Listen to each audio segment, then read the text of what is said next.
Now we have two people who are Nakuru people in the studio.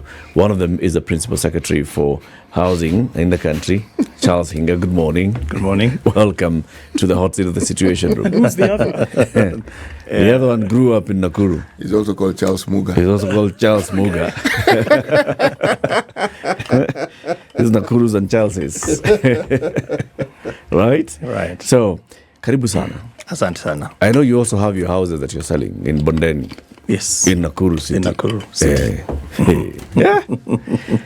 You're here because a big thing has happened in your dockets. Mm-hmm. New law that comes in to govern the affordable housing program. Correct. We'll talk about it. Mm-hmm. City, why don't you welcome the Principal Secretary with the day's proverb?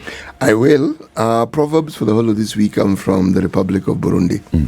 Too many words blacken your ears. Too many words blacken your ears. P.S. Interpretation of this one? Man, I think for someone like me who talks a lot, I think this proverb is basically telling me to chill a bit. The less you say. I mean, I think the last time I was in State House and we had a conversation with some journalists and I spoke so much passion, sweating all over, dropping water, and I think it was a good experience for you. You'll never forget this. You know, You'll never forget that. I can never forget that. And quite frankly, I think that was a big turning point to this conversation. It did. Yes. Yesterday, in State House, there was an elaborate event. So there were all these invited guests. There were people who were speaking, led by you and your cabinet secretary and others. And then we witnessed the signing of the Affordable Housing Bill into law. It's now part of law. Give us the highlights of this particular new piece of legislation. All right. So, you know, the precedence to this was that we had passed this affordable housing levy under the Finance Act. And then we ran into some legal hurdles. And the High Court pronounced on themselves, and they said, look, they're gaping holes on this agenda. And some of it says were unconstitutional. You know, the issue of discrimination, for example, they also say that there was no governing framework, and then and transparency in how the money was going to be utilized. And then, of course, there was a question about KRA.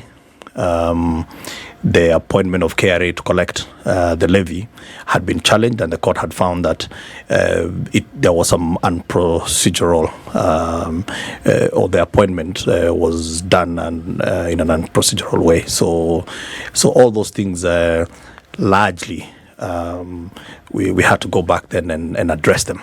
And on the issue of the discrimination, the issue was twofold. One, why only target payslip carrying people? And we agreed with the courts because there is actually people like lawyers who essentially whatever they earn is not a salary as defined, and so they were completely left out. And they actually earn more money than most of the guys that were paying the levy. Consulting fees. It's not classified as a salary. So there is a huge universe of people that had actually been left out. And because what they do is that they submit, they do their returns at the end of the year, and then they take their gross income minus whatever expenditures, and then they pay to carry what is due. And then, of course, now there is the other people who are in the informal sector. And so the big part of the bill was to address those particular issues. And then there was the aspect of the governance, the governance structure.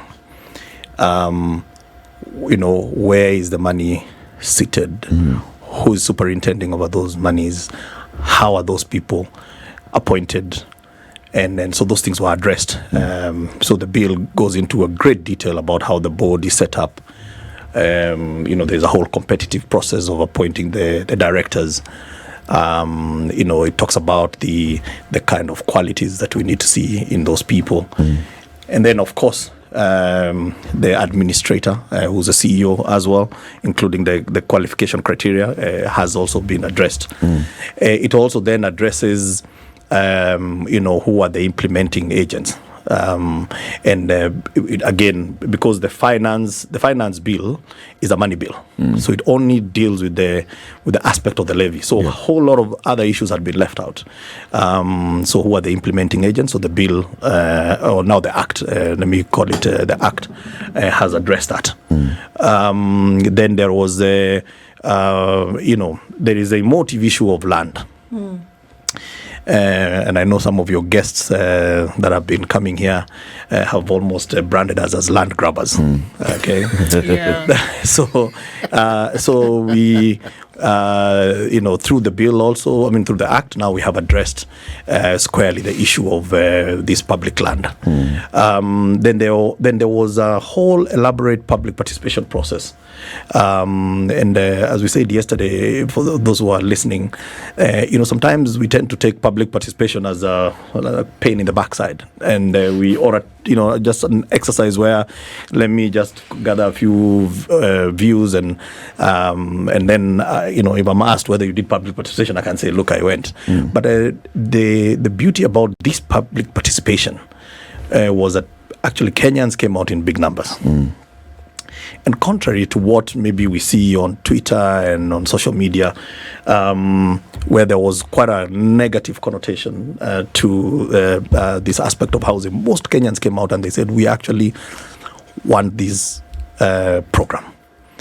But there is opaqueness. Can you clarify, how do I own a home? Number two, they said, if you insist that I must pay 10% deposit for me to be able to get a house, essentially you are discriminating against people who cannot be able to afford that deposit. And so out of the public participation, we ended up dropping the 10% deposit requirement. So there is a deposit, but now it's no longer prescriptive as 10%. So we are saying, look, it is going to be on an ability to pay. Okay, so there will be a determination. If you can afford 10%, pay at 10%. But if you're an indigent and you really want to get a house, and you've demonstrated, for example, some of the people that were in the panel yesterday, one of them, if you recall, was asked, how much money are you paying for rent today? And they said, I'm paying 3,000 shillings to rent a shack. Okay, so if he doesn't have a deposit, this bill now, or this Act now, gives him the opportunity to switch from paying 3,000 for a shack to 3,000 for a home that is decent and with all the basic services. So those are the key highlights of this particular Act of Parliament. I want to start with the first one, the salary versus income, and how it has been addressed. So how are people in the informal sector of the economy going to contribute to the housing levy? How are those who are in consultancies and others going to contribute to this? So let me start with the latter one, because it's much easier to do. First of all, if you're in consultancy, you're in the KRA radar. So you're a taxpayer. You do submit your returns. Yeah. So essentially now you'll have to calculate what your gross income per month, and you apply the 1.5%, and then you remit to KRA. So those are already known. What about when it's intermittent? It's not regular income. So anytime you have an income, then a percentage of it goes into the housing levy. It goes to housing. It goes to housing levy. Okay. So it doesn't have to be, it's not necessarily monthly. It's not necessarily monthly, but as long as you're earning an income. Okay. Then there is the aspect of those who are in the informal and we acknowledge those are the majority of Kenyans. One, the responsibility of collecting taxes lies with KRA, and KRA has made several attempts to, try and even deal with issues like a turnover tax. Yeah. So this is one of the things where KRA will follow the same path of turnover tax.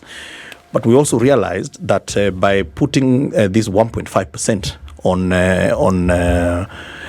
those who are in the informal, essentially you're pushing the turnover tax to upwards by another 1.5%. I think, was it 3%? Yep. So now that is going to be 4%, which was considered to be quite punitive. So if you look at the act now, it amends or proposes to amend that particular turnover tax section so that it will 1.5% will now go to of their turnover tax will now go to the housing levy. Okay. Yeah, but the responsibility of collection is with KRA. And so KRA must then be able to put in measures to ensure that because there is a requirement for everybody to pay, that they pay. Okay. So the responsibility of collecting taxes lies with KRA. The responsibility of implementing this lies squarely with you. Yes.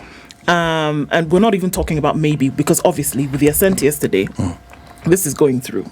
So a number of questions. First of all, there are different kinds of homeowners who will fall under this. Who are they, and what kind of home ownership then are we looking at? Okay. So so we are largely dealing with an urban housing issue. And before I answer that question, I think context sometimes is very, very, very important. If you look at our urban areas, I think the last time I was here, we had that conversation. We are urbanizing at, say, 4.5% annually. And that means that you have about 500,000 people moving into the urban areas every year.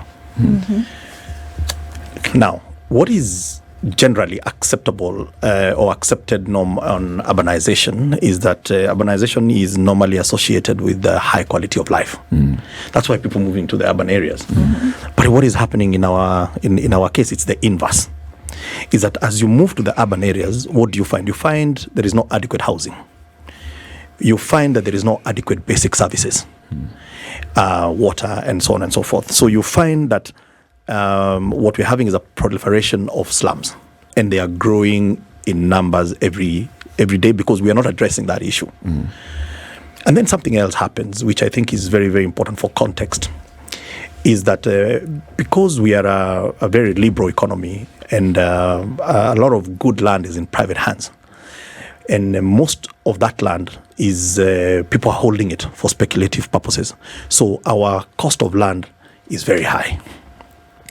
And then the last point to make, so that I can come and answer now the specific question, is that so even as you urbanize, even as the cost of land goes high, we are also one of the most unequal societies. When you look at the income disparity in Kenya, it's very, very high. 97% of all payslip carrying Kenyans earn less than 150,000 shillings. And 75% of them earn about 50,000 shillings. And that data could be a bit dated because that was a 2019 data. And I know salaries increase and so on and so on, but we're not so far away from that. Yep. So if then you, and by the way, these are working class. So we're not talking about people who are not working. These are people who, some of them are your employees. Formal employment. The formal employment. So where you have high cost of land and you have low incomes, what happens is that we start to push these working class out of the urban core. Okay, we're pushing them out because they can't afford to live within the CBD, within the urban core, closer to where they work. But where do they go to? Then something else also happens, which is normally a good debate, and I've had this debate. I was in Washington last week, and it's a global conversation. Do we have a housing problem or do we have a transport problem? Now, we don't have a reliable public transport system. Okay, We don't have a public transport system at all. So a reliable one. So that's number one. Then the other thing is that in the past, we made the mistake of building our roads were built to move cars, not to move people. All right. And those two are very different. And so you find that, it's just a road without street furniture, without proper, places to cross, without bus stops, and so on and so forth. Without walking, majority of the people walk. Yep. So you don't even create the walkways and cycle lane and so on and so forth.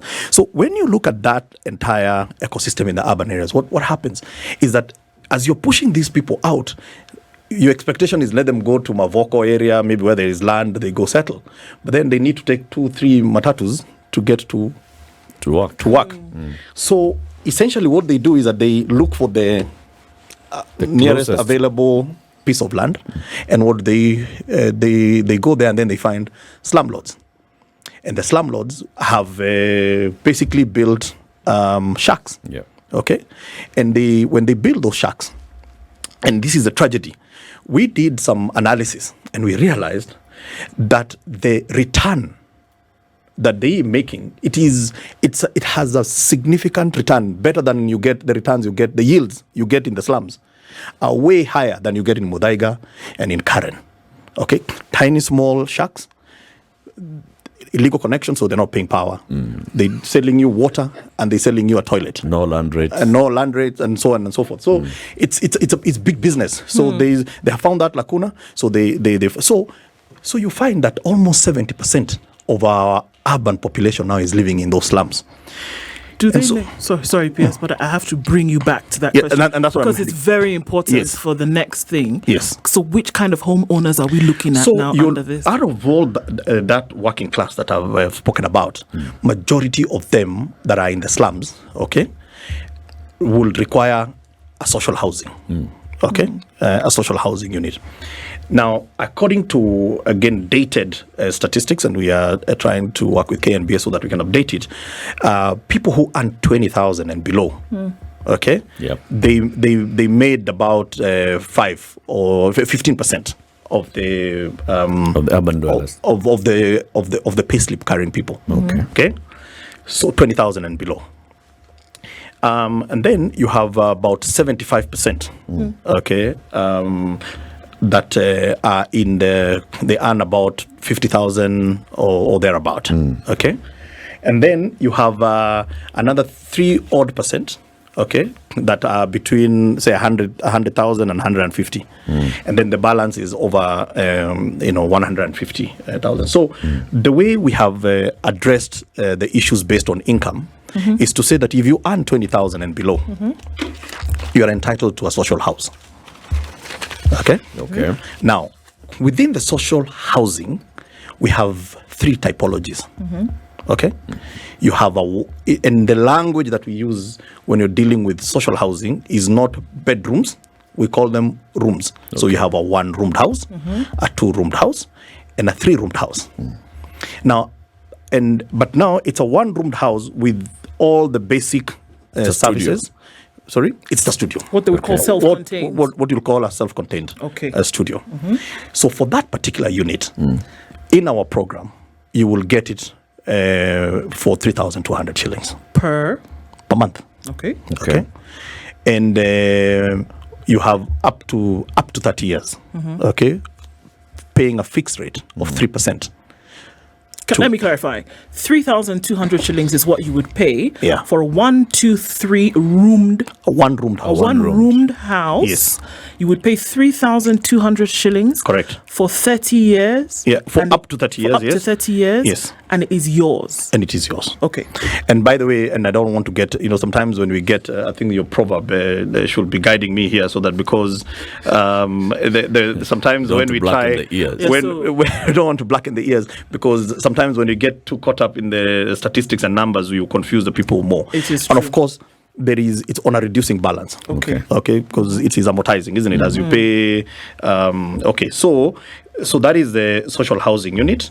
Okay, 3,200 for 1-roomed house. Then you go to 2-roomed house. A 2-roomed house, you will pay 4,800. Okay, and then you have a 3-roomed house, okay, which you're going to pay 6,400 every month. Okay. Those are for people now who are in informal settlements, people who are who want a social housing. These are the folks who earn 20,000 shillings and below. And below. Yes. Okay. Then you have folks that earn between 20,000 And 50. and 150 and 149. Okay. So they are in your low middle income sort of range in Kenya, because we can have a debate on whether we have a real middle class in Kenya, but that's probably where you find your teachers, your nurses, and so on and so forth, and some civil servants and so on and so forth. Now, for those ones, we also have 3 typologies. But now note, the conversation changes from room to bedroom. Okay. So you have a studio unit. Okay, that's the first thing that you get.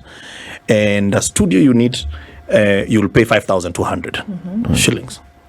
Then you have a 2-bedroom unit, which is from our current 2-bedroom unit, which is the most popular. For the units that we've been selling, 2 bedrooms have been, going very fast, and that is about 10,400 shillings. Then you have per month, and then you have a 3-bedroom, which is 15,600.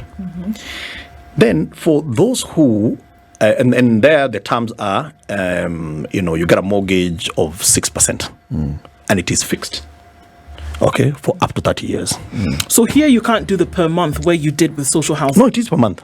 All those are per month. So if that is the case, do you need to get a mortgage?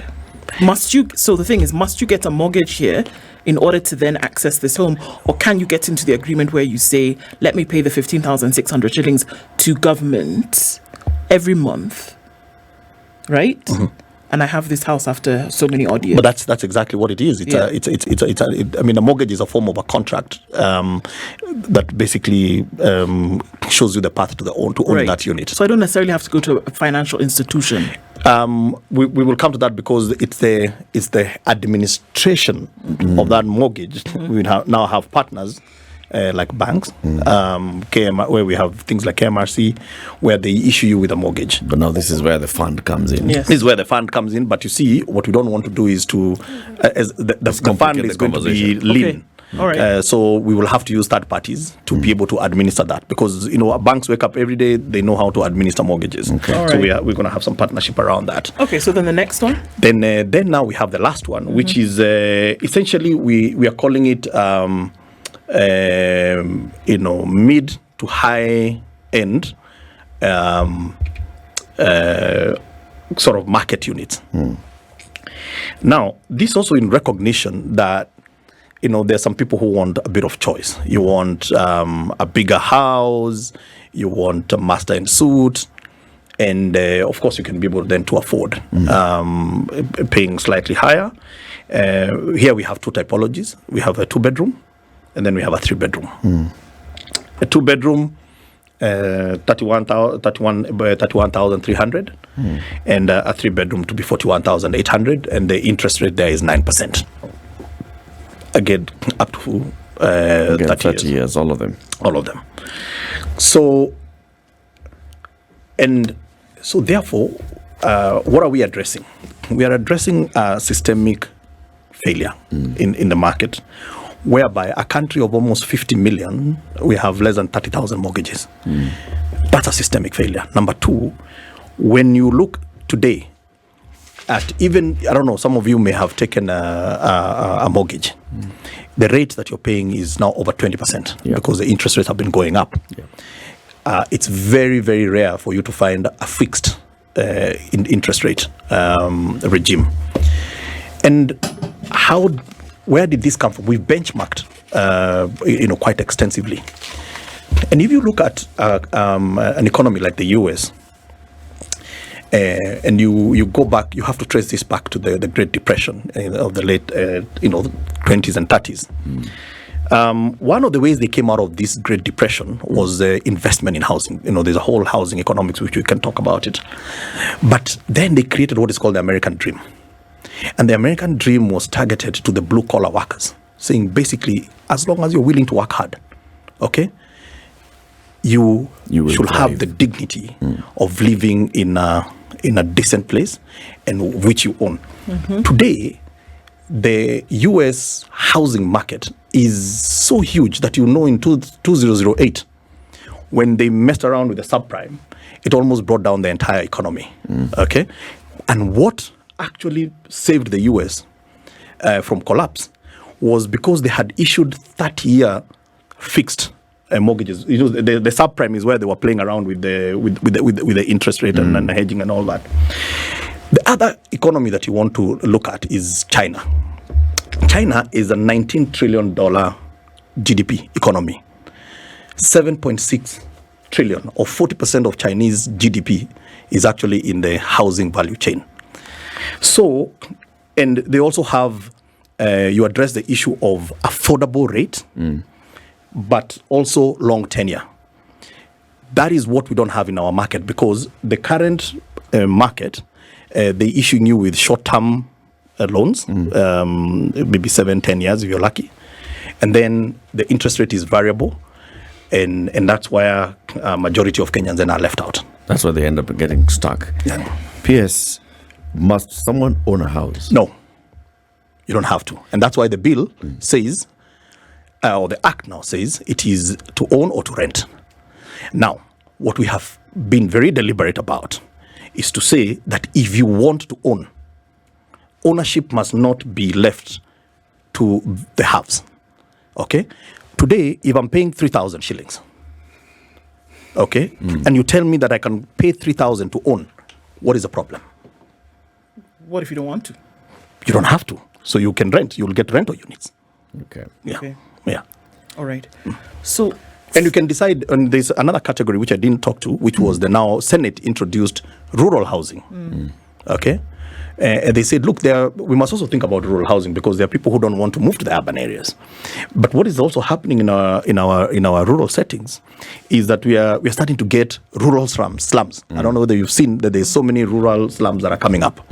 So equally, Senate has gone and they have defined rural housing. So we will see a situation whereby if you want to go and build your own rural home, you can get a rural loan, of which you should be able to go build your own home back at home. The reason I'm asking that is because I want to get back into this area of social housing. Yeah. All right. So I know that currently you're addressing, people who earn less than 20,000 shillings. Why not 25,000 shillings? Why not 30,000? But we've addressed all of them. Right. No, in terms of social housing, because if you look at the need then for social housing would be people, their basic need is to have a better roof over their head. Those are the people that you say you want to remove them from the shack to a unit that has a better roof, better wall, better ventilation, has access to water, has access to power, has access to road, has access to everything else. Yeah. But now you're telling somebody with a family that if you've been paying 3,200 for some big 2 rooms in a slum, you can only come and live. Is it big? Yeah, in whatever 2 rooms in a slum, you can only come and pay 3,200 and access a 1 room in the social housing unit. Are you addressing the need? Are you sure that the people that you'd like to move out of slums into better housing will actually afford these social housing units? But they are affording it now. You see, what I'm saying is that the amount of money that they are paying, you see, what we were very careful about was to make sure that you sort of equate what they're paying today, but now you give them decent, okay, and with all the basic services and utilities that they don't have today. You don't have to equate. And that's the issue that I'm raising. That somebody who has a family that requires maybe 2-3 rooms, you have parents, you have boys, you have girls, those need 3 rooms. Yes. True? Yeah. Are they currently paying 6,400? Yes, they are currently paying 6,400 for a shack. How big? Very small shacks. Occupying the entire family of boys, girls, and parents? Absolutely. There are 3 room shacks in when you go to Mukuru, just around behind you here. Yeah. So this is what you know for a fact. Yes. That somebody who is currently paying the 6,400 will pay the same 6,400. They will get a much bigger house. Okay. And they will continue. So they're not going to be out of pocket because now we have to take them out of the slum. Okay. Then the other bit that I wanted to ask was with regards to the rollout of this. Yes. Okay. Now, obviously, you want to start addressing it from the greater need going to a lower need. Is this where we are seeing the housing developments coming up? Are we seeing more units that are social housing units than the middle to high market units? Okay. So you have 70% of the units that we're building, okay, are in the social and affordable housing. Okay. Okay. And then the 30% is in the mid to high open market. And let me address something which is very, very important, because one of the things that we want to be very careful about is the issue of discrimination, okay, or discriminating you or where to live because of your income. So if you look at our designs now, okay, you're not going to go and find this block is a social housing block, and then this block is an affordable housing block, and then that one is the market block. They have all been integrated. Okay, all right. So that's our new design, is that we want to build communities. When you don't want to, that you're walking into this estate and you say, oh, that's a corner for the social housing. Okay, so we've managed to integrate them. And also very important is that you have to maintain these houses. Now, the biggest challenge that you're going to have is that, okay, you paid 6,400, then there's going to be service charges, okay, that you need to pay. Then you are in a bit of a challenge if you then going to go and say, oh, pay another 2,000 shillings for service charges. But if you're able to cross-subsidize through this mixed income living, you still pay service charges, okay, but you're not then going to be out of pocket. Okay. P.S. I have to come back on an issue because I think it's fundamental here. The Kenya Bureau of Statistics 2023 told us clearly that in formal areas, informal areas, the mean monthly rent paid today is 6,568. In informal or informal? Informal. Now, in informal, which is the slums, the mean rate that is paid, this is Kenya Bureau of Standards, this is government. Statistics, sorry. This is government telling us that in slum areas, the rate of rent is 3,072 shillings. That is half of what you've told us just now in terms of what is currently being paid. Okay. This is from surveys they have done. Right. So they're taking the average of rent that's paid as 3,000 shillings. Yes. So essentially what we are saying now is that we are asking folks to pay double what they're already struggling to pay today for this social housing of people who are earning 20,000 shillings and below. But mean doesn't mean... It's the average. Yes, it's the average. But for you to arrive at an average, it means there must be people who probably pay the 6. Or less. Or less than the 3. But there are very many others who pay a lot less than that. So when we get that average, people who are able to afford the 6, because they exist in the informal sector, are being told you can pay the same amount here. Those who are paying less, you see, I don't see a disparity, if you ask me. I actually see that everything that is being discussed has actually been covered. And the reason is this. Kenya Bureau of Statistics comes up, as you say, with statistics. If you were to look at what Kenya Bureau of Statistics tells us a so-called a middle-income earner in this country is, or a middle-class person based on the earning, you could actually say that person is actually poor. He's not really middle class. But according to them, and according to their statistics, now, why am I taking this line of argument? I'm asking, when you want to deal with the problem of housing, what really should we be considering? Because we are saying there are people who live in certain jurisdictions. They have what passes for housing, but is it really housing? And what the government has now introduced, is it really going to help resolve or solve this problem? That's a fair question. That's the question I'm asking. Yes. And we believe that it will. We have started the journey of solving that. And it is very, very important to understand that there is no quick fix. Because where we are today has taken many years to be. So there's no magic wand or a silver bullet out of it. But you've got to stem, first of all, right, the proliferation of Muslims. Yeah. You've got to give people, access to the decent homes, all right? And of course, at the beginning, because the problem is so huge, you expect that the supply and the demand rules are going to be more tilted on there's more demand than the supply is going to be there. But over time, because we believe this is not a Kenya Kwanza, sort of issue. This is something that has to be ingrained in our long-term strategic view. Right now, if you go, and I know people hate when we give the example of Singapore, when because they compare it around to Nairobi, size of Nairobi, and all those things. But be as it may, Singapore actually has a minister who is a minister of the year 2050. Okay, they're planning for 2050. All right. And then when we get to 2050, people are going to look back and they say, how did they do it? Okay. We are stuck in the today. All right. And we are almost burying our heads in the sand and saying, look, okay, it is what it is. Okay. Okay. Let it. But when appears, the question that Ndu raised, and why it's important is this. If you are asking people to pay what we are asking, Yes.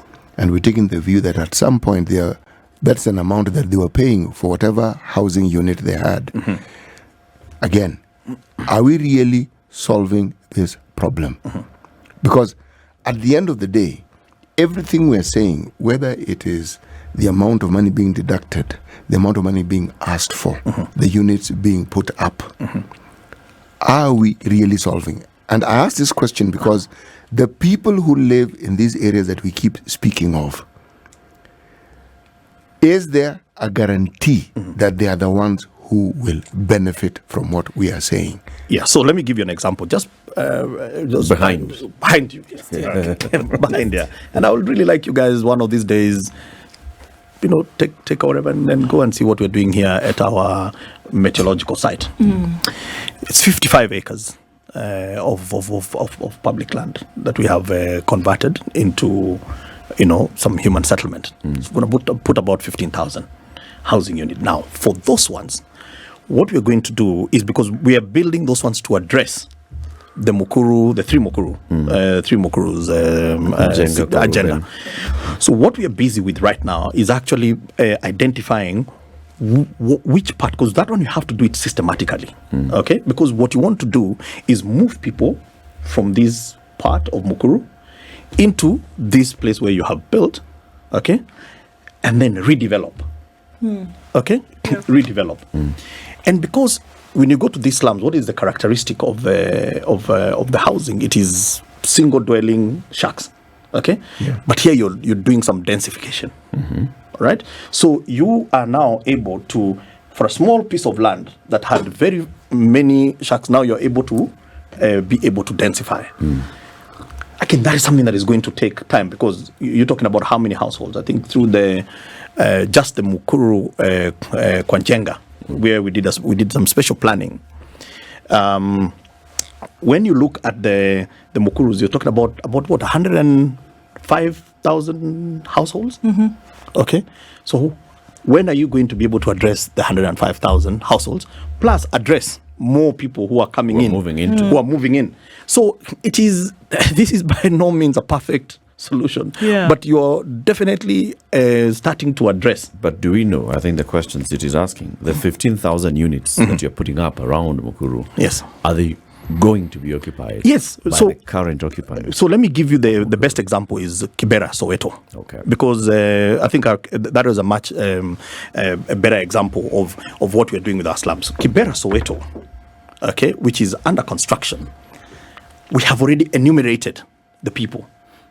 So we went. So there are two things that you need to understand about even the whole slum economy and the slum dichotomy. Because if you don't solve for both, you have no solution. So you have what we call a structure owner. Okay? Yep. So Kibera is public land, is government land. A big chunk of it. There is a Kibera Nubian side, which is a very different story to what I'm talking about. But where Kibera Soweto are, that is government land. But someone has gone on that public land and they have built shacks. Somewhere. Someone whom we don't know. No, I mean, okay. Okay. Go on. But there is someone who put up that structure. And then there is a tenant. Yes. Okay? So our deal is, look, if I come and brand you, Mr. Structure Owner, as an illegal person, I'm going to try and sue you, and so on and so forth, we won't solve the problem. So what we've done is we said, okay, Mr. Structure Owner, okay, allow me to demolish this structure. Mr. Tenant, allow me to give you some facilitation, okay, to agree to leave. Then I free up this land, I build it up, and you, Mr. Structure Owner, you'll have 1 unit, okay? And you, the person who was renting, you'll also get a unit, okay? You'll be offered a unit. You'll offer the unit. And it's not for free, okay? So somehow we've killed many birds with one stone because the structure owner now is regularized because it was an irregular. So the structure owner will rent it out to somebody else, but now a proper, decent house.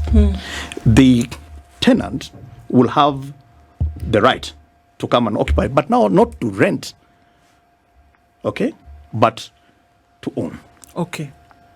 Now that piece of land, which is just about 12 acres in Kibera, where we are building now, I'm putting up 4,054 units, meaning that I'm able to accommodate everybody that was on that land, plus I'm able to go to C and D. All right? So when it is complete, I'll free up C and D because C and D people will come and move into this B, and then I'm going to redevelop. And you were able to put up, or you were able to start putting up these houses without taxing Kenyans. There have been houses under your ambit that have been put up, which you opened last year, the year before, without this mandatory tax from Kenyans, is it not? Absolutely. Okay. So that's possible. No. Okay. Look, and I think it is important because I know this is been one of the biggest mischiefs for some of even the people that you've invited here. I was in the Jubilee government. Okay. Yeah. We had the same plan. We had the same mandatory. It went through Parliament. It was passed at 1.5%. It's only that housing levy. The housing levy was there. Okay, but what happened? They went to court. They went to court, and it was frustrated in court. Okay. And so, what did the government of the day decide? Shelve it, make it voluntary. But then, what was our target? Our target was 500,000 homes. Yeah. Okay. How many units did you able to deliver? 20. 2,500? Okay. So, we had a plan which got frustrated, okay? But we still believe that the way to solve the systemic issue is that you must be able to have money. The frustration you faced then was the same frustration that you faced until yesterday, Yeah. which you may face if Dr. Ikeri also goes to court. And they're welcome to go to court. Right? Yeah. Which is running before you could crawl. And we had this conversation with you here when we were debating the housing levy on our PS. Yeah. And I remember you saying clearly that, you know what, we are not even going to start collecting this levy until we have a framework on how this levy is going to be governed. You went ahead and started collecting the levy without the framework. You are put back into can you develop the framework? Now there's a framework, but the rollout of this framework is very clear. Number one, you must establish the fund, and the fund must have a board.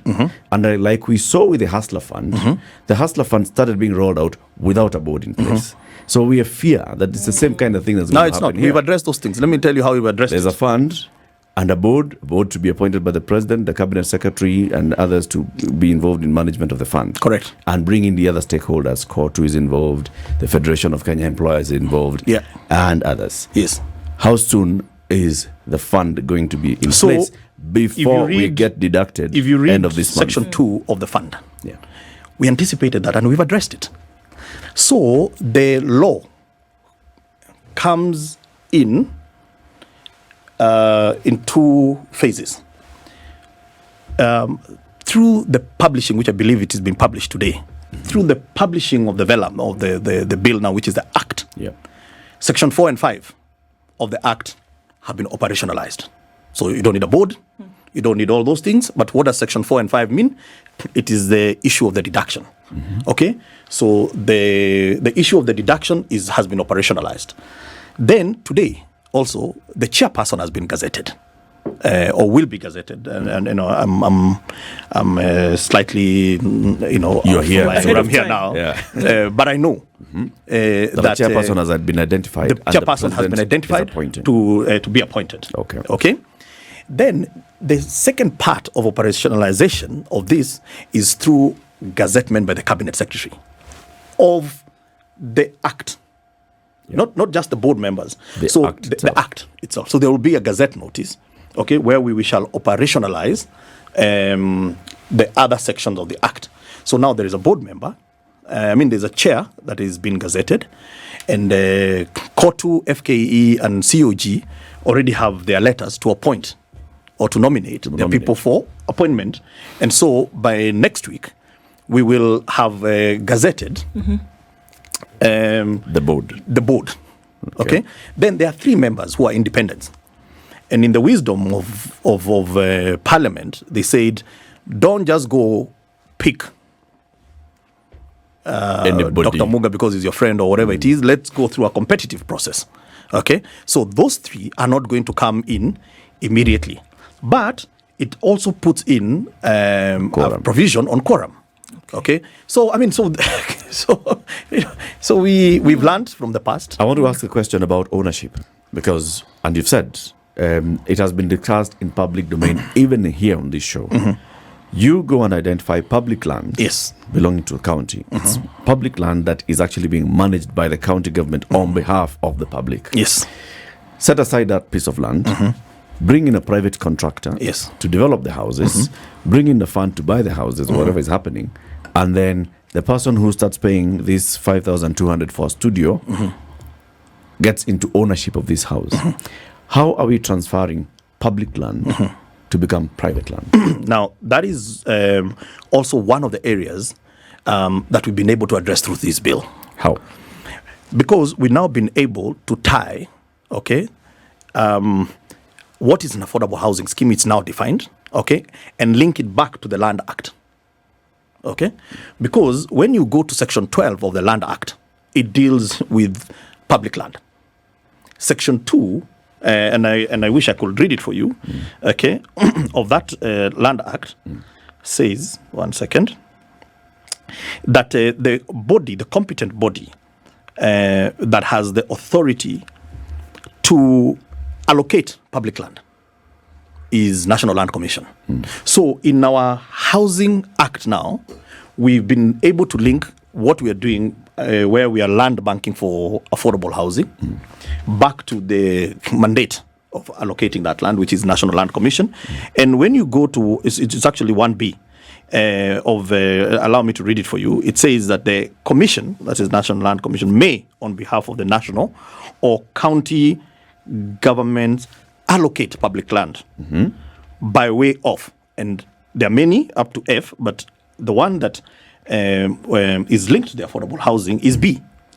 It says application confined to a targeted group of persons or groups in order to ameliorate their disadvantaged positions. So the commission has been given powers to allocate land, okay, to groups that have been disadvantaged, okay, to ameliorate their position, okay. So, and that now has created the legal A door not a door for the privatization of this land. You want to call it privatization, but you need to ask yourself the question Because you see, PS, the thing is, we have not said how are we identifying these groups that are marginalized or disadvantaged, so that they can. Qualifies to be disadvantaged. No, but we so have then now defined them in the bill. We have they defined can them in our benefit. act. You have. But Yes. you have done this for social housing. No, for everybody.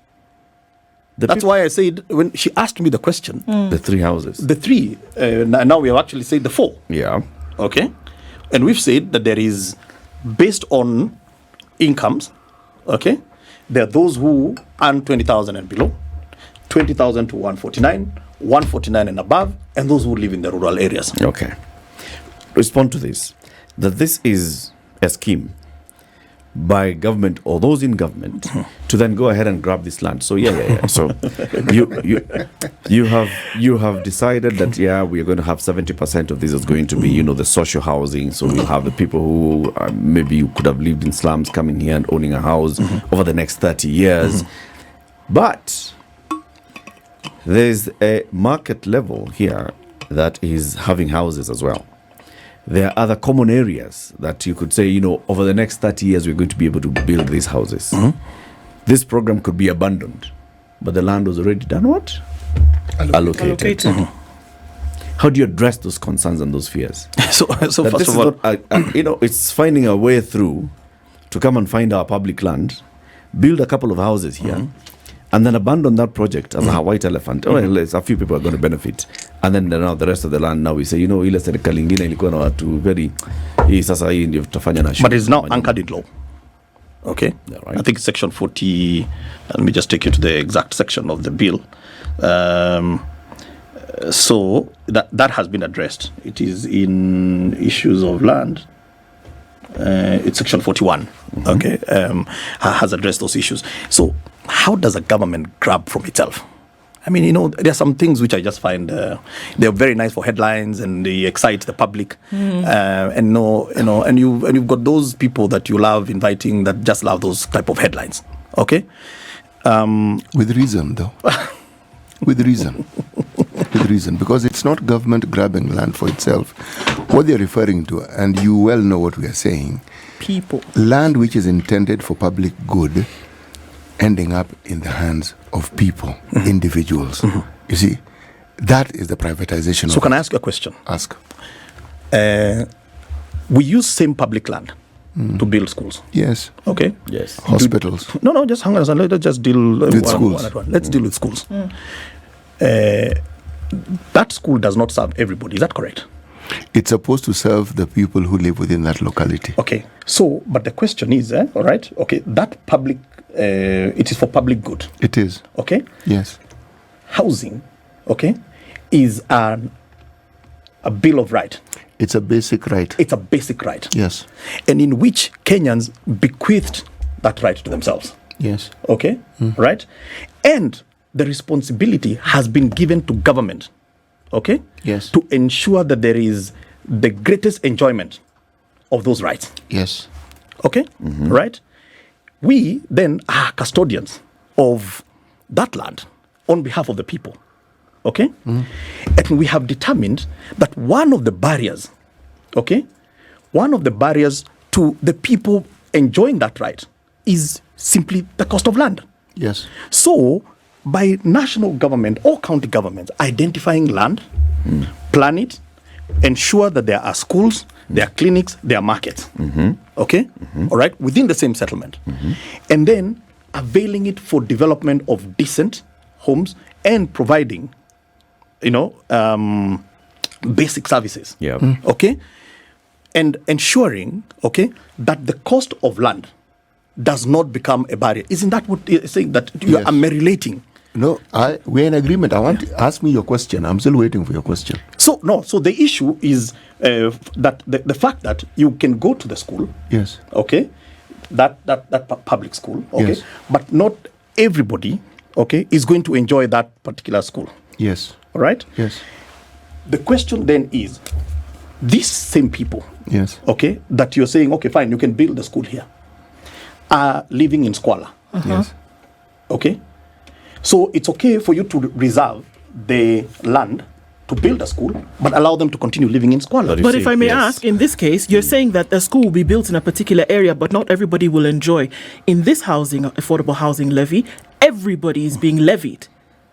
Everyone is being levied. Yeah. Is that not what and we're everybody saying? has a right to own a home. Yeah, but in this case, it's very different because for the school, if we're going to use that example, because the example you're giving here is that not everybody will have access to this particular school. But yet it is built using But public it is money. built using public money. Yes. In this case, Kenyans are being taxed every month, right?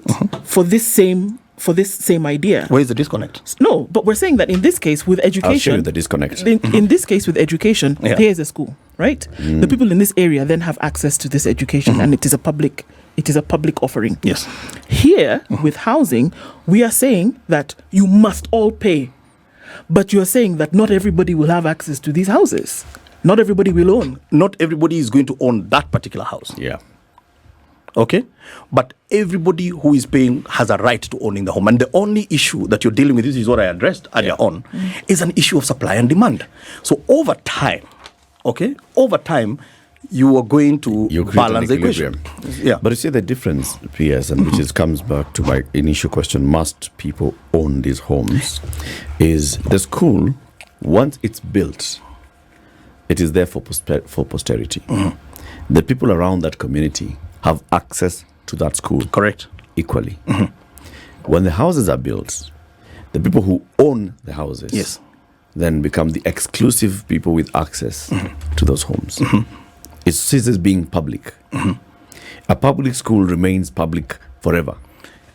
But Those that housing have- is a public good. Yes, it's a public good, yes. but it becomes a It private becomes private. property. You cannot push me out of the house next year. For example, for somebody else. It is my house. Kaloleni, when Kaloleni was built, those many years ago, Yes. it was public. Yes. Right?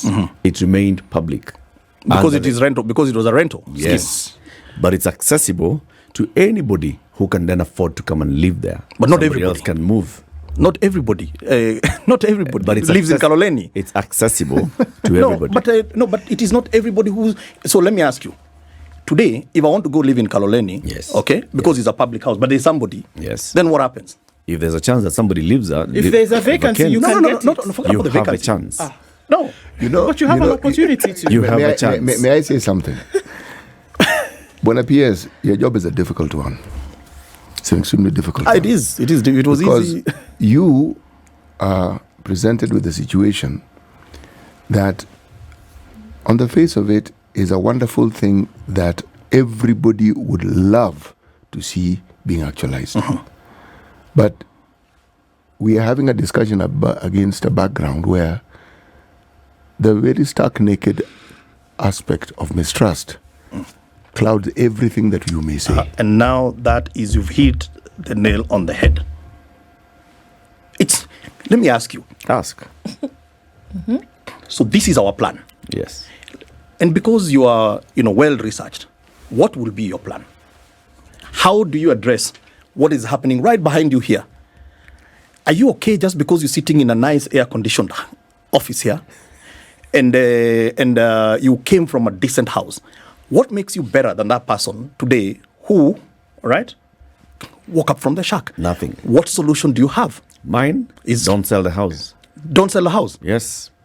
Make it available for rent. So let me ask you a question. Let the people come and rent. Okay, so because you If somebody who moves into a 3,200 room Yes. single room today finds better fortune and they want to move to a 6,400 room tomorrow, Yes. Let them. they are not attached to the 3,200. They can move What to that is the one. problem with owning? When my Because child graduates from school Yes. and can afford the one room, Yes. they can move into the one room because now there's a vacancy. It creates that ecosystem that keeps flowing. And it's accessible Yes. not To just to all. this generation, but to future generations. let me say this. Owning is very important. Why? Owning is very important because, first of all, one of the paths out of squalor and out of poverty begins with ownership. And you know that. You, today, because you have the guarantee of a good salary, you can go Okay, borrow some money. There's no guarantee. No. Guaranteed PS. No. You know, you guys want to have an academic whatever to a very practical issue. Okay. No. Hang on a second. Because you have a fixed safety regular of fixed salary. Regular salary. Okay. And you have a pay slip. Yeah. Okay, so you can leverage your payslip, maybe go get a loan and start a small biashara on the side. You supplement your income, and then over time you are able now to go and buy a plot somewhere, maybe build, and so on and so forth. Yes. Okay. For us, why ownership is important is because, first of all, this person now you have bequeathed them with an asset. Okay. As they repay, they're building equity into their structure. If they finish paying for that unit, they can use it to borrow a loan, and they can be able to improve their lives. Okay? Do you know, and maybe this is a separate conversation that we can have, how many people in this country, having worked, and you know very well because in some other sectors, other areas we met, Yes. and look at our Kenya Railways people. Yes. Okay? If you look at the Kenya Railway pension as an example, those are people who worked. The average age is about 70 years old, and they're dying in poverty. What dignity is there for you to having worked all your life? Okay? Yeah. And then you end up dying in poverty. Those are real issues. And you know what? Maybe I don't have the monopoly of answers, but we believe that what we have started here, okay, starts to address those things. Because what is the biggest expense in retirement? Medical. And then second? Of course, living expenses. Rent. House. It's rent. Okay? It is rent.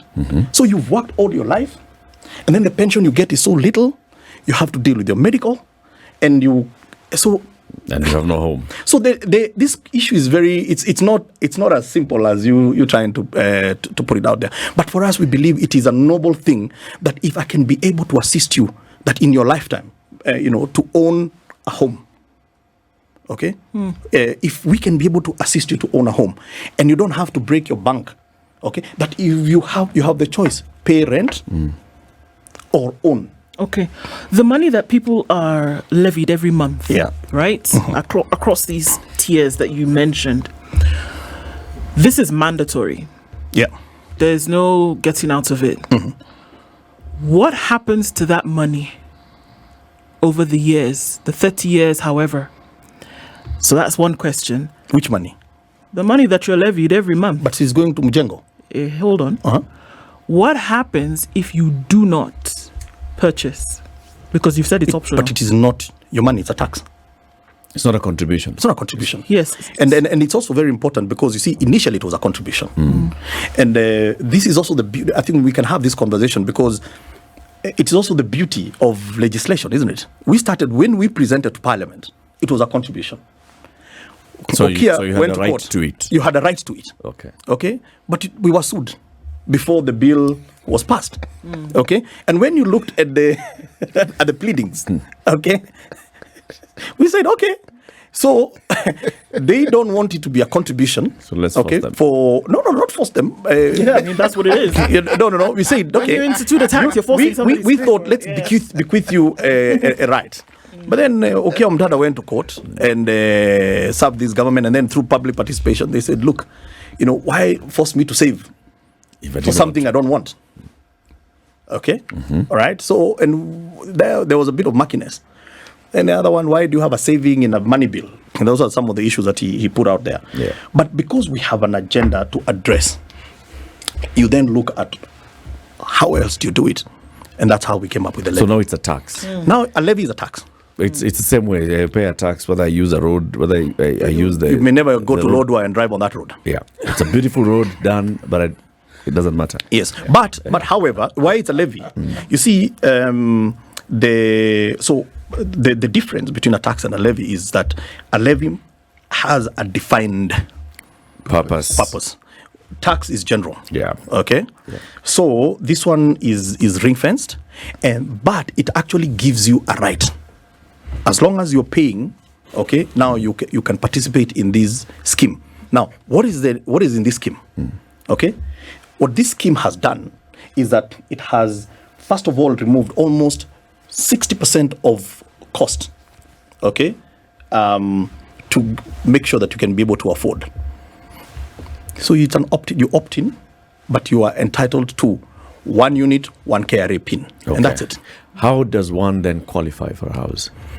So the qualification... You have several homes that you're selling right now. Yes. Okay. Let's talk about the ones that are under development, the ones that have been groundbroken Yes. by President Ruto. Yes. When they are completed and people would like to own them, how do they go about So it? the process now is you go to Boma Yangu, you register, *832#, okay? You need to save towards a deposit. What we have removed is the minimum amount. The minimum amount of 10%. And then you need to elect where you want to get a house. Because, for example, I don't know where your shags is. Okay. Loitoktok. Okay. Now that's a fair conversation we should be having, and you should call your Mjumbe and say, hey, I can see these houses are in all corners of this country. Talk to the status controller. He's my neighbor. He's your neighbor. Mwambie, you guys are going for groundbreaking everywhere, but Oloitoktok there's nothing. So you elect. So you can elect to go and get a unit at Oloitoktok. Okay, and then. So what this act has now done is to direct the board to come up with a criteria, okay, and then it has defined some broad strokes. So there's prioritization. If someone with PWD, prioritize them women, they are prioritized young people, prioritized. So they will now come up with regulations, okay, because you can't have all that in the statute. Yeah. That is now going to define how the prioritization is made. But the act itself has defined these are the marginalized people. These are the people who. So if our you current emergency PS, like you said, is urban housing. So Eric is most likely not going to apply for a house in Loitoktok. I don't have a housing problem in Loitoktok. I have a housing problem in Nairobi. Yes. How all of us then would be applying for units in Nairobi? No, and that's what we are saying. We can't do that. What should we do? I have a job in Nairobi. I see myself living in Nairobi. But are there no people working in Oloitoktok? There are people working in Loitoktok. And those people, are there no slums coming up in Oloitoktok? They'll apply. Yes. We want to apply in Nairobi. Yes. And many others who live in Nairobi today. Correct. But there's many houses in Nairobi. Many of the 4 million people or so who live in slums in Nairobi want to apply for a house in Nairobi because they live in Nairobi. Many of the others also want to apply for a house in Nairobi. Yeah. Everybody who turns 18 and is studying in Nairobi and is thinking maybe I'm going to get a job in Nairobi wants to apply for a house in Nairobi. So there are some areas, by my point, there are some areas that are going to have a higher demand than others. Yeah. How do you balance that? So first of all, how you balance that is if you look, for example, at in Nairobi, for example, we've done a master plan. We've done the master plan of the regeneration of the entire Eastlands. And actually, you can see that we have started regenerating Eastlands. Okay? Nairobi County, at the moment, I think they're out on tender for about 8 or 9 Eastlands estates. Now, Eastlands sits on almost 1,200 hectares. Eastlands is close to most of the working places. It is well served with infrastructure. Yep. The only issue with Eastlands is that we have single dwelling units. Okay, and when you look at the original Eastlands master plan, it had 17,000 homes. They've tripled that to about 42,000 homes. Some built as way back as 1940s. They're not even fit for human beings. They've been condemned. So what we want to do is to redevelop Eastlands, densify. Okay, so from the 42,000, we estimate to get about 200,000. But it's not going to be done in one day. Okay, you then are doing it systematically. And that is why we now are building Starehe, which is part of Eastlands, the Ziwani area. And we have got the 2 Shauri Moyos. And now we have got the Makongeni, which we are going to start very soon. And then we have got the county has this 9 Ziwani, and then you've seen them. You've seen there's also been a bit of noise around that. Yeah. So actually it is driven by a master plan. Okay, and we are also working with counties. Counties are also required by the Constitution to do their spatial planning.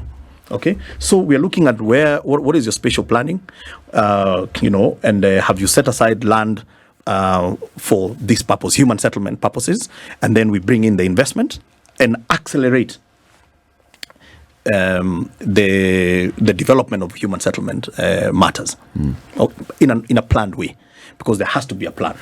Okay.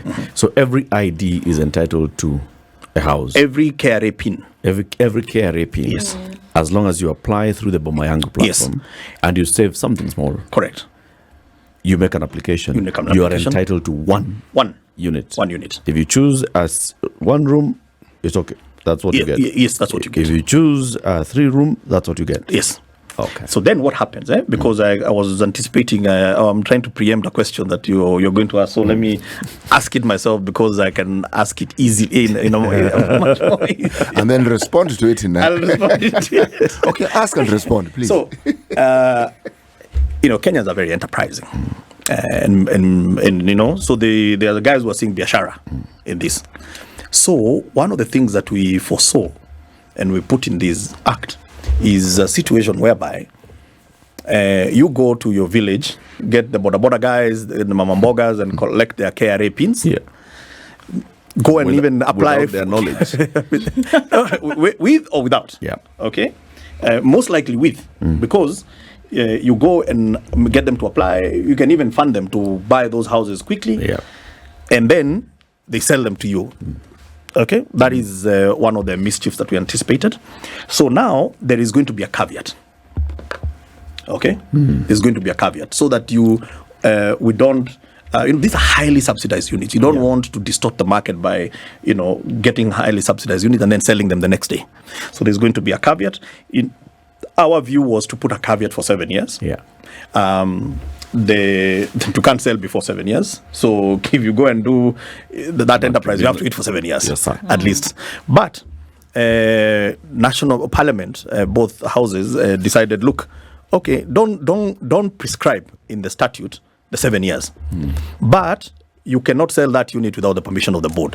And then I think in the regulations, then they will go and come up sort with of define how. The how. Okay. So that is one way of stemming the ukora of buying so many houses and then selling them the following day. Legal instruments exist that can circumvent everything you've said very easily. Yeah, then we will have to legislate further. P.S. Since last year, Yes. you collected some money. A lot of money. How much? We've collected about 32 billion. 32 billion. 32 billion. So far. Minus the fund. Where was the money going to? It was, the money was being collected by KRA.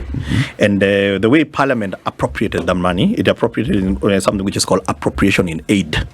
Okay? So the money because the levy, it does not go to the consolidated fund.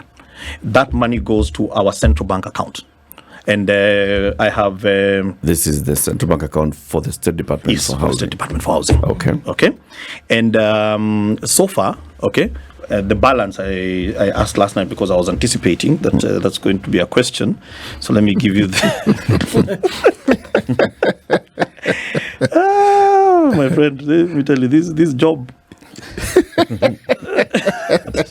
because this is what your good friends that you invite here, they come and they say, and some of these people, they have my number. Okay, you leave them alone. You just they have my number. You just tell us. But they just want to come and because they want to excite the public. That money, I don't know, has gone to you to pay what. We have the balance as of last night is 29 billion. 473 million 380,645 and 40 cents. Okay, that is the balance. So the money is still there as of 19th. As of of 19th. What have you done with the 2B? We have projects that are ongoing, so it's been paying for those projects. Okay. Yeah, we awarded 19 projects all over the place. If you need a list, we can tell you where they are. And so we've been paying for those projects. Of course, we have awarded some more. Okay, so some of this money, as we now transfer, because you see, if you look at the Act, it has created what is called a transitional clause. And the transitional clause basically says that the ongoing works and the money is then upon activation of the Act, it becomes the responsibility of the fund. So we see now the likelihood of, if we started an entire 12-month financial year, how much are you anticipating to raise? It was there in our, it's about 70 Let me give it to you. I don't want to give you figures that are, it's about 78 billion. Okay. Yeah. And what you're saying essentially is that all of this money collected, not in part, all of the money collected is going towards the construction of these houses. Construction of these houses, construction of social infrastructure. So that's why you're seeing we are building schools, many schools. We are building clinics and hospitals. And within where you're building these estates, because one of the things that we have to address is the, like now the jam in Nairobi, where do we have perpetual jam, is because schools are on the western side, but people are living in the eastern side. Okay, so we've made sure that now there is a school within 5 minutes walking distance. That's our aspiration. We'll make sure, not that you have made sure. No, we are making sure. Okay. So, and the way we are doing it is either we look at, there is an existing school, okay, and they have land, and we can go and build 10 more classrooms, okay, so that we'll be able to accommodate more people. There is a level 3 hospital. We are upgrading it, say, to a level 5, and also working with the county, because that's a county function. Then the other thing that is also doing is physical infrastructure. So you have to do last mile infrastructure, so connecting roads, bringing water power, and so on and so forth, and then financing Kenyans, to buy those homes. You know why a lot of the backlash and the clapback has come is because historical experience for lots of Kenyans has not been good. Yes. We cannot run away from that reality. Absolutely. Especially from the threshold of government. That there are way too many things that have started, and some are just on paper. There are others that have started and have gone halfway, and there are very many that have been called white elephants that have not started, or that have started and just have a shell. So you must appreciate where the mistrust comes from. Absolutely. And then the onus then lies on you heavily, squarely at your door. Yeah. To then be able to say that in something like this, when you're taking more from Kenyans, doesn't matter what you want to call it, you're taking more from Kenyans. Yes, you're taking more from Kenyans. Whereby they're already in a depressed state. That if you do not do what you're telling Kenyans that you want to do with their money that they don't have, that you will multiply that mistrust by easily 1,000. Absolutely. So what is the guarantee to Kenyans today that all this hullabaloo that has been gone round for the last 12 months is actually going to become something that Kenyans will actually see and be able to take advantage of? Not words, PS, because I think too many words blacken the ears. The people who are doubting you today, the people who don't eat today, the people who are thinking, for golly's sake, I don't need a house, I need to feed my children. And you're telling them, trust me, this is something that actually makes sense. You see, that is perhaps the right conversation that we should be having. Because when you go to more progressive societies, okay, what you find in those progressive societies is that actually what they're paying even higher taxes than we are paying, right? Yep. But there is a guarantee. Okay? The service will come. There's guarantee of service. There's guarantee that if you are taxing me so much, okay, that healthcare is not going to bankrupt me if some diseases came into my household. You're guaranteeing me that my child will never be kicked out of school because they don't have school fees. You're guaranteeing me that I'm not going to die I'm not going to be poor in my old age. Okay? That's what you find in progressive societies. And you've hit the nail on the head. That the biggest challenge we have is the trust deficit. Okay? It is the trust deficit.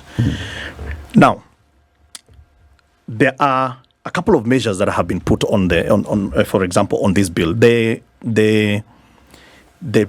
penalty. Now, if you look at, and I want to pull it out for you, what the penalty is. I think it's about 20 million now for misappropriation and a very long sentence.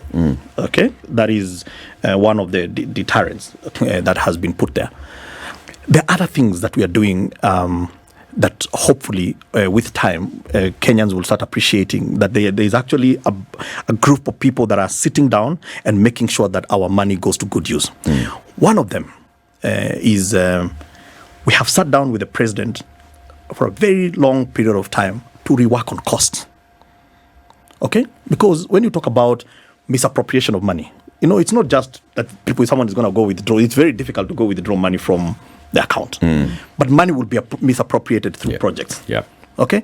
So a project that is supposed to cost 3 million is costing 6 million. All right?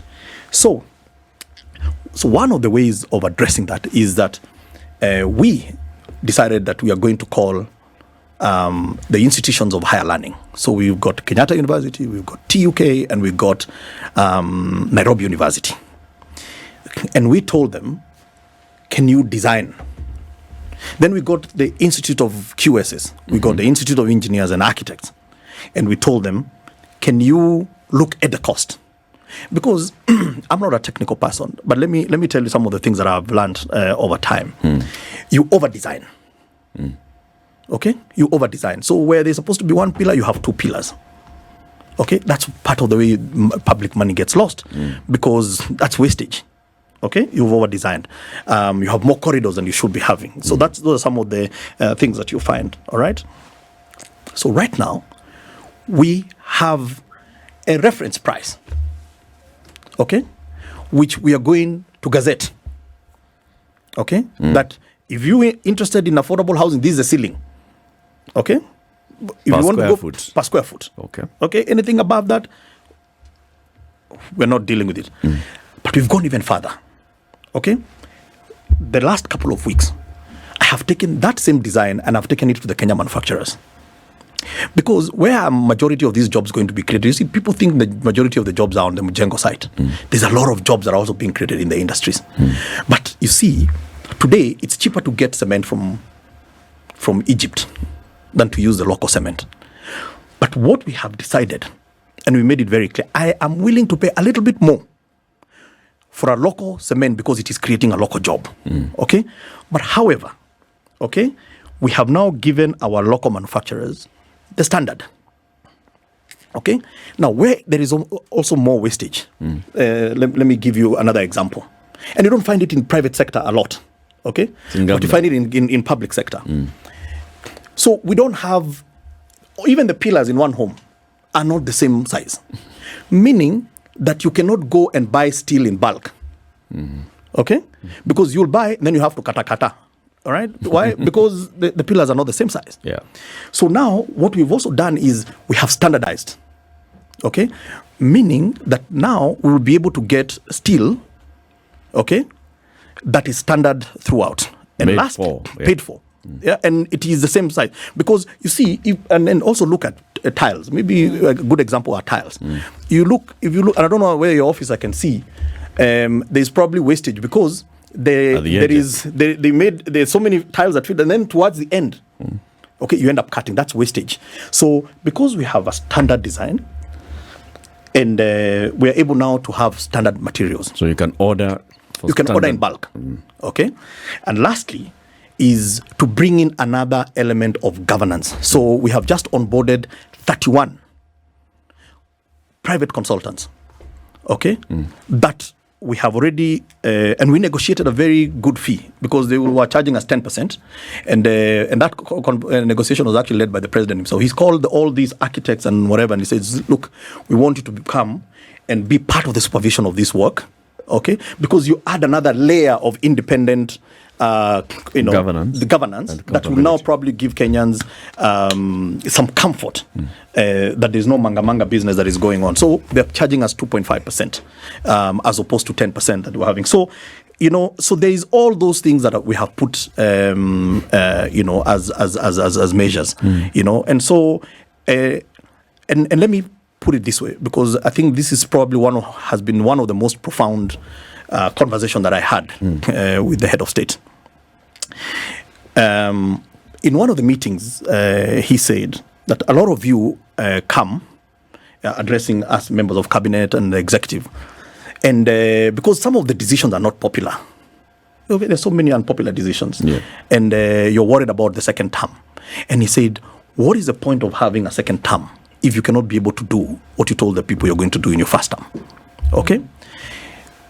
This housing agenda can either make or break.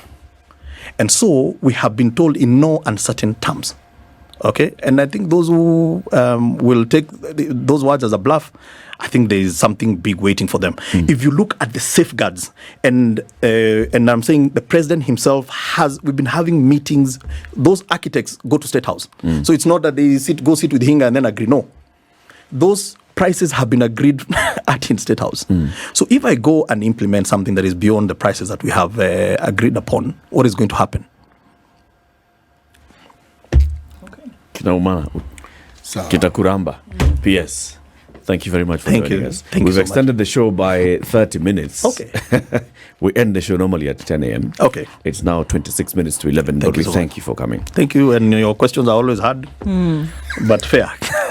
And I always enjoy coming back to this show. And I think the last one we did had a very big reach, and continue doing the good job that you're doing. And may your numbers continue growing, and may you continue informing Kenyans. And I hope, and this is actually my parting shot, is that we are working so hard to get this thing right. The next iteration, and which we are looking for, because from November this year, Kenyans now start getting into these homes in big numbers, because the first lot are going to be ready from November. And I think the conversation then start to change. When you see someone has actually moved from that shack into a home, I think the conversation starts to change. And so we hope that that history is going to judge as well. Okay, and that we have deep convictions, okay, and that we are going to do what is right by Kenyans. Thank you so much. September is coming. November. Yeah. Charles Hinga, the PS for Housing and Urban Development, has been our guest. Thank you very much for tuning in and for extending the time with us. This is the Situation Room, the only way to start your day.